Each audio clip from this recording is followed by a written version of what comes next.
Guys, so today wanted to do a video. As you know, Sylvan Grace TV, we've been doing a lot of videos around acknowledging our medical healthcare workers, and Ms. Sylvan Grace has been working really diligently to put together a lot of the floral archery, which is on another video, and I'll put the link down below.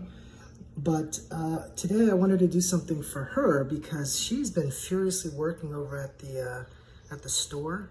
And as you know, in this pandemic, there's been a lot of businesses that are deemed non-essential that have been really forced to shut down. Now, our mayor in Leonia has been gracious enough to allow us to open our stores. And but the only thing is that the generation of the revenue doesn't come from the way that we want it to do. In fact, it comes from a lot of big things, and a lot of those big things are now shut down, like weddings and funerals, unfortunately.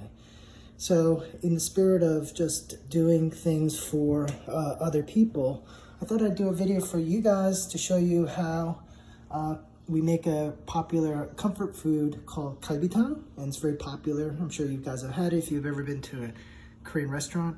And then just show you how that's all done, but it's how we're going to do it homemade. It's very, very easy to cook, and you only just need a few ingredients, some of which is a little bit difficult maybe in your local grocery store to get because it's a special cut of meat, but maybe at your local Whole Foods you can get it. For folks like us, it's not been very hard because we live near a very predominantly Asian community, mainly Koreans, and there's a lot of Korean markets around here that tailor to the Korean style of barbecue as well as the Korean palate. So things like kimchi and things like that we can get very easily, but maybe for you folks out there watching this video, maybe not so easy. But I'll show you how to make it, and there's other ways you can do it as well, some substitutions that maybe you can do. So, sorry, excuse my voice.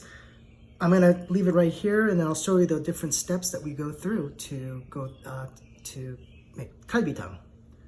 Okay, so one of the things you're going to need is just good scallions, and so look at all the abundance of all these different vegetables. So the ones we're going to want to get is probably something like this, so that's perfect. And then we're going to need a couple of other things. The other thing also is we need garlic, so I'm just going to get some loose garlic here. $4.99 a pound, $4.99. I don't know, maybe we just get 2 loose garlics. It's kind of wet. Do you want to get like really bulbous ones? So we'll get 2 of those. Okay, so now we're in the meat section here, and we need, oh, look at this. This is the kind of thing you want, right? It's right now $6.99 a pound. We'll get one of these. This is perfect.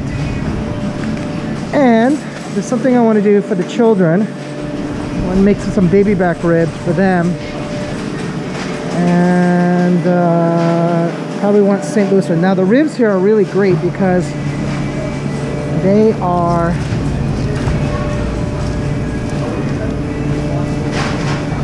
really meaty like this. These are St. Louis pork ribs, and this is something we'll do for the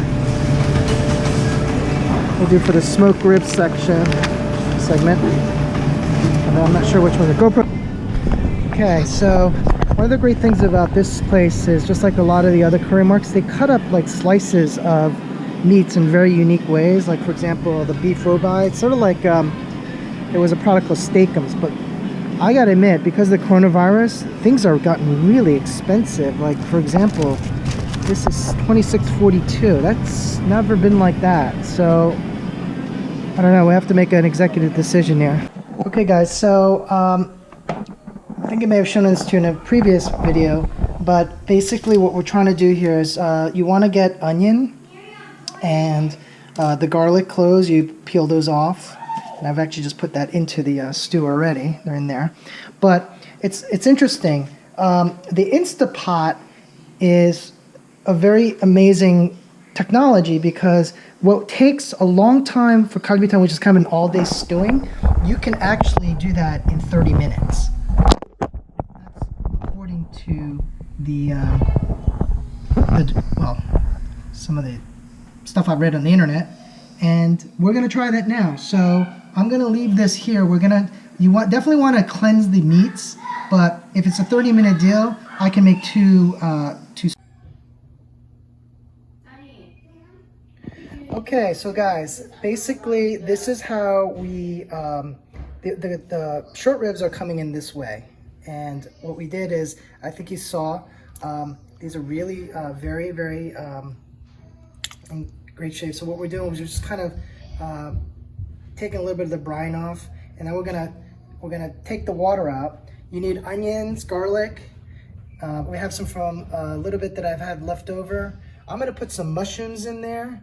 And one of the things that we're gonna do is, you definitely we don't have salads necessarily in Korea, but what we do is we will take these cucumbers and kind of not julienne them, but make them a little bit like sticks, and then you dip them in this kind of gochujang, it's what it's called, or doenjang, and it's really delicious. It's a combination of the two, but you dip it in there sort of like hummus, and we'll show you how that works in a little bit.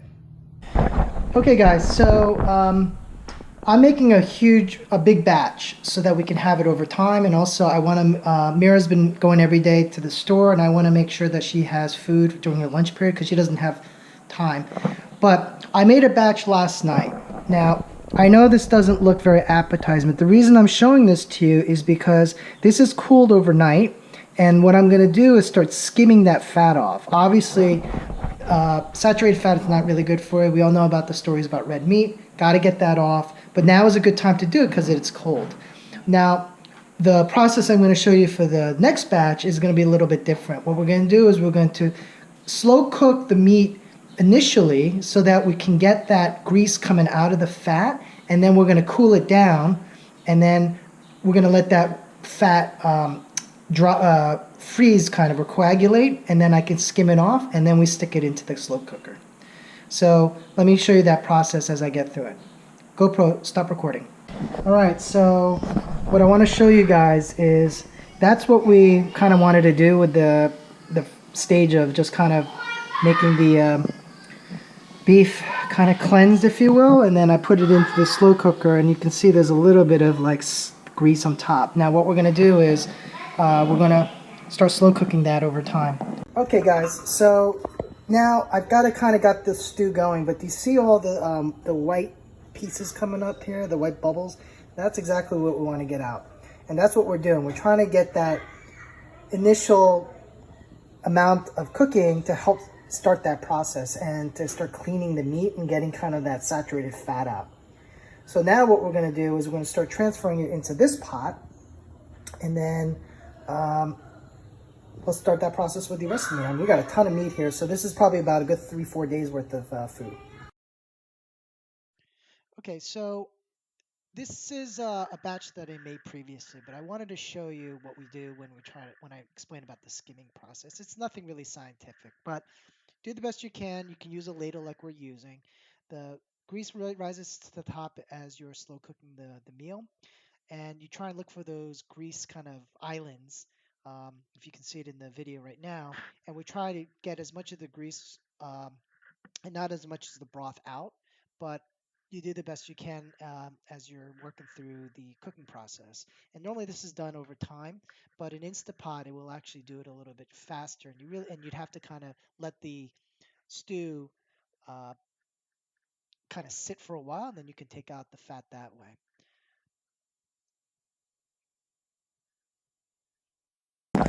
Okay guys, so it's done, and we're leaving it in warm mode for about an hour because we're taking care of some other things. So I just turned it off. What you do is we press cancel, and then we take a look. Whoa! Wow, that's very interesting. It looks exactly as if it was stewed for the amount of time. Now there's a whole bunch of oil that we're gonna have to probably let up. I'm gonna let that stew a little bit, let that cool down a bit, and then start skimming off the fat. Okay, so I skipped a few steps, but basically our stew came out this way, and it may not like super appetizing from an appearance perspective, but it really tastes good. And then what you want to do is you this is the finished product, but basically you take all your scallions, which we put it like this. We chopped up all those scallions I had from the original segment of the video, and you put it in here, and you put pepper in it, and then let me just show you the kind of salt you want to use. But most places at most Korean restaurants have this type of salt. It's kind of a granular salt, but I think that they call it is sea salt, and it's very important to have that. Now, you don't want to put any salt in the soup itself. Salt has to be added per the requirements of the person eating it, because people like it salty, some people don't. Now, the other thing also is you want to have kimchi. It's called kakdugi kimchi. GoPro, stop recording.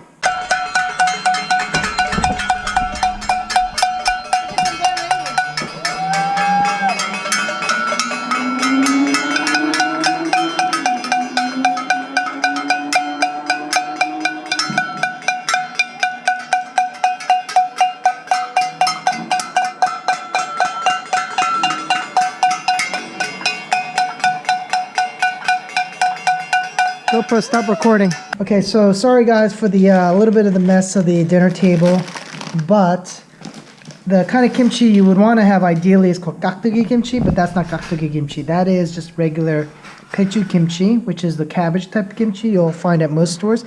And then this is a scallion kimchi. Either way, they're both delicious, and you have to have it with this. If you don't, that's a key ingredient that's missing, and then it's not complete. So we hope you enjoyed the tribute to the hard workers of Sylvan Grace TV, and thank you for watching. GoPro, stop recording.